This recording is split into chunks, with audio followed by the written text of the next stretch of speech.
I stood at a locked iron gate on my own land, staring at a sign that read, Private Property, Riverside Meadows HOA. Behind those bars, pristine asphalt roads stretched across 15 acres of land I had just inherited.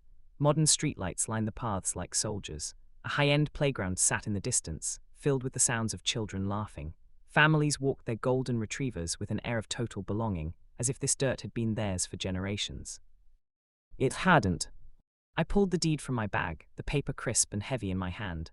The boundaries were unmistakable. This gate, this entire multi-million-dollar infrastructure, was planted squarely on my property.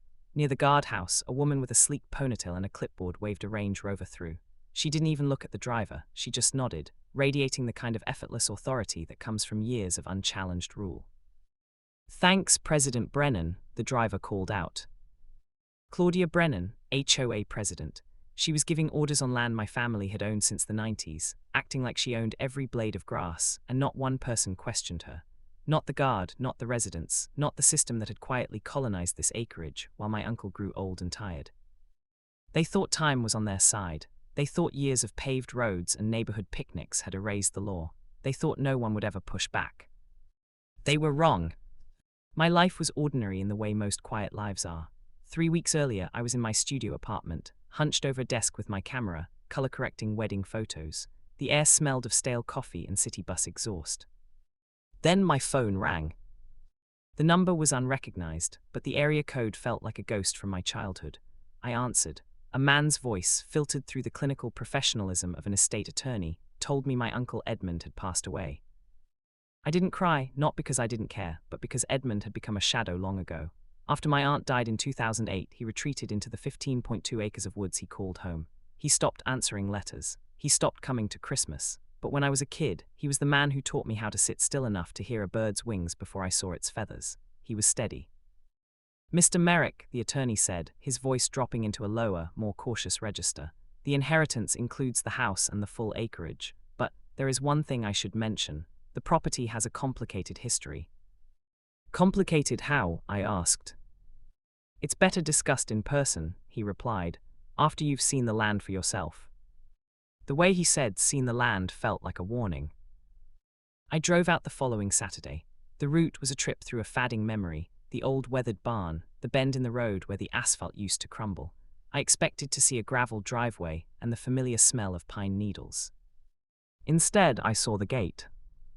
It was a massive, expensive construction of iron and brick, tall bars, security cameras, and that polished sign, Riverside Meadows. I pulled over, my heart beginning a slow, heavy thud against my ribs. I checked the deed. Then I checked the GPS coordinates. Unless the satellites were lying, I was currently parked in the middle of what used to be my uncle's front yard. I stepped out of the car. The air here didn't smell like pine anymore. It smelled like expensive mulch and lawn chemicals. A jogger passed me on the other side of the bars, her eyes fixed forward, earbuds in. She didn't see a landowner. She saw a trespasser in a dusty sedan. "Can I help you, sir?" A security guard stepped out of a small stone booth. He was polite, but it was the kind of politeness used by people who are authorized to use force. "I'm here to see my house," I said, gesturing to the woods beyond the rows of suburban mansions. "I'm Edmund Merrick's nephew. I inherited this." The guard didn't blink. "This is a private HOA community. You'll need a resident permit or board approval to enter." "I own the land," I said, holding up the deed. "All of it, under the roads, under that guardhouse, under those streetlights. It's mine." He didn't even look at the paper. "I don't handle ownership issues, sir. I just enforce the rules." He slid a business card through the bars. "Claudia Brennan, HOA president. Contact her. She handles the legacy residents." Legacy residents, that was a nice way of saying the people we haven't managed to push out yet. I took the card, I looked at the guard, then back at the sprawling neighborhood. You don't build a private kingdom on someone else's dirt by accident. You do it because you've gambled that the owner is too weak, too old, or too poor to stop you. I called Claudia Brennan on Monday morning. "Claudia Brennan speaking," she answered on the third ring. She sounded like she was smiling while multitasking. I introduced myself. I told her I'd been denied access to my own property. The silence on the other end lasted exactly 2 seconds, just enough time for her to switch gears from community leader to legal combatant. "Oh, Mr. Merrick," she said, her voice dripping with a practiced, honey-thick sympathy. "I'm so sorry for your loss. Edmund was a very private man. I can understand why this must feel so confusing for you. It's not confusing, Ms. Brennan. It's a gate, on my land. Riverside Meadows has been here since 2008, she said smoothly, as if reciting a bedtime story. The infrastructure was developed under a long-standing agreement with your uncle, a 99-year lease, allowing the HOA to use a portion of the land for community access. It's been in place for over a decade. A 99-year lease. My uncle wouldn't have signed away his rights for a ham sandwich, let alone a century of occupation. I've reviewed my uncle's files. There's no record of a lease. Documents can look alarming when viewed out of sequence, she replied, her tone now carrying a subtle edge of condescension. Why don't you come to the HOA office? We can clear this up. You have to understand, Mr. Merrick, 200 families depend on that land. Parents walk their children to school on those roads. We are a community. She was good. She wasn't fighting me with law yet. She was fighting me with guilt. She was framing me as the villain who wanted to snatch the sidewalk out from under a stroller. The HOA office was tucked inside the community center. It looked more like a corporate boardroom than a neighborhood clubhouse. Framed photos of spring flings and holiday toy drives lined the walls, propaganda for the lifestyle they were protecting. Claudia was waiting for me, flanked by 2 other board members. The vice president, a man with a trust me smile and an expensive watch, and a secretary who looked like she took minutes with a scalpel. Thank you for being reasonable, Claudia said, sliding a photocopy across the table. It was a lease agreement, 99 years, $1 per year. It granted the HOA total rights to develop roads, lighting, and recreational facilities. I'd like to see the original, I said. Claudia's smile didn't falter, but her eyes went cold. The original is stored off-site for security. This copy is legally sufficient. We've invested over $600,000 into your land, the vice president added, leaning in. Your uncle never objected. He lived there peacefully. Silence, Mr. Merrick, is often interpreted as consent in the eyes of the community. Silence isn't a contract, I said quietly. But stability is a value, Claudia countered. She slid a thick folder toward me. It was filled with contractor invoices, drainage permits, and landscaping bills. It was a mountain of money. We built this in good faith. If you try to disrupt this, you aren't just fighting a board. You're fighting 200 homeowners who will see you as the person trying to devalue their largest investment. Then came the pivot. We want to be fair, Claudia said. We're prepared to purchase the remainder of the property. $800,000, cash, above market value. You walk away, the community stays intact, and you never have to deal with a complicated history again. $800,000. It was more money than I'd see in 2 decades of photography. It was the go-away price. And if I decline, I asked. The room temperature seemed to drop 10 degrees. Claudia leaned back, folding her hands. Then we protect the community's interests. We will file for adverse possession. We will tie this up in litigation for 10 years. By the time it's over, your legal fees will have swallowed the land whole. She wasn't hiding it anymore. This was a shakedown. I need time to consult my own counsel, I said, standing up. As I walked to the door, Claudia's voice followed me, soft, confident, and utterly entitled. Just remember, Mr. Merrick, time has a way of settling these things. Most people realize it's better to just move on. I didn't go home. I sat in my car at the edge of the property, watching the 200 families Claudia was so worried about. I saw a man washing his Mercedes. I saw a gardener trimming hedges.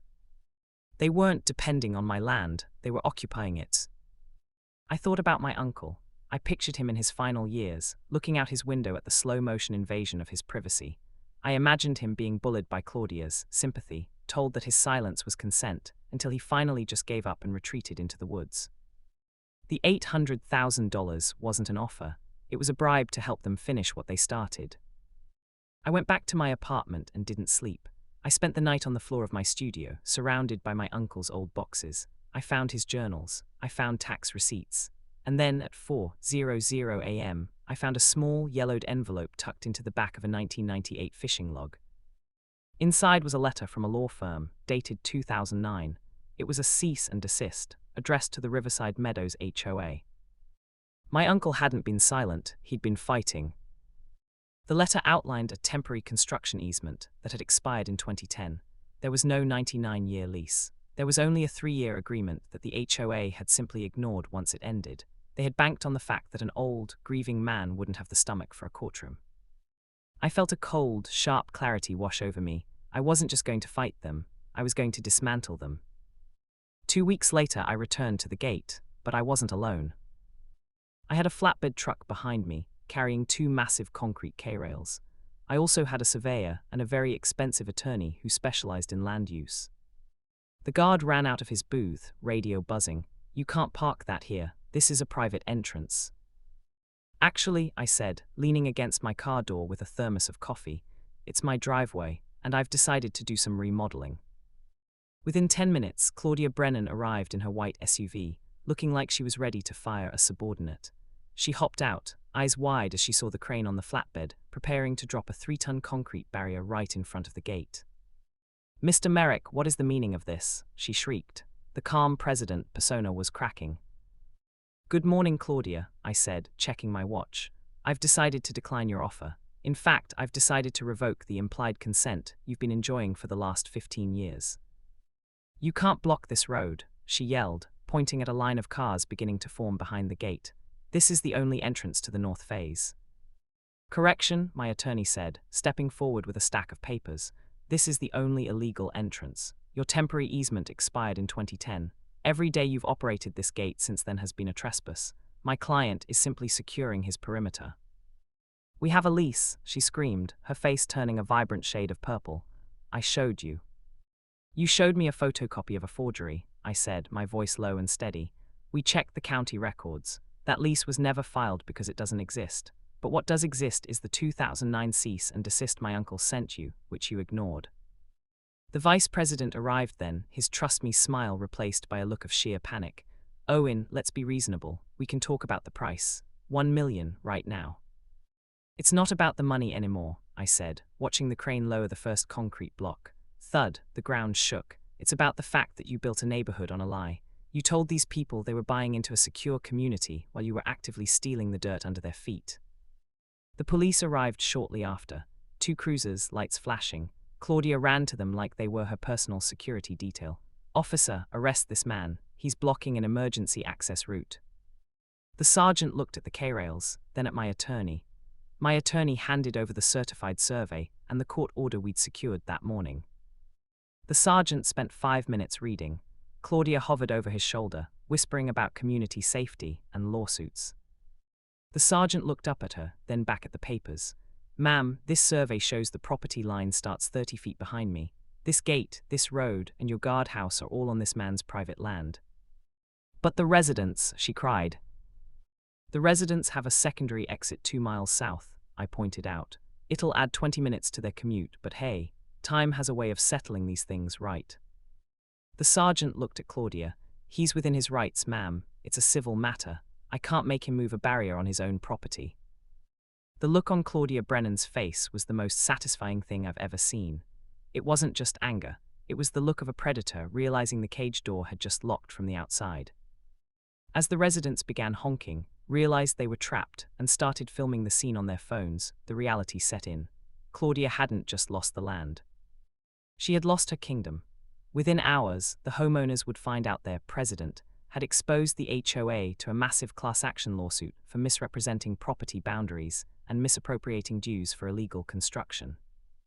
I took a slow sip of my coffee and looked at the sunset over my woods. "One more thing, Claudia," I said as she turned to leave. She stopped, her hand trembling on her car door.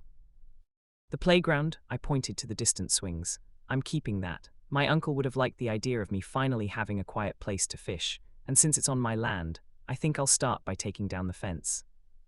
I watched them drive away, the leaders who thought they were untouchable. They had underestimated a quiet man and his quiet uncle. They thought they could pave over the truth. But the thing about the truth is, no matter how much asphalt you lay on top of it, the roots always find a way to break through. If you're dealing with an HOA that thinks they're above the law, remember, they only have as much power as you give them. Don't give them an inch, because if you do, they'll take 15 acres.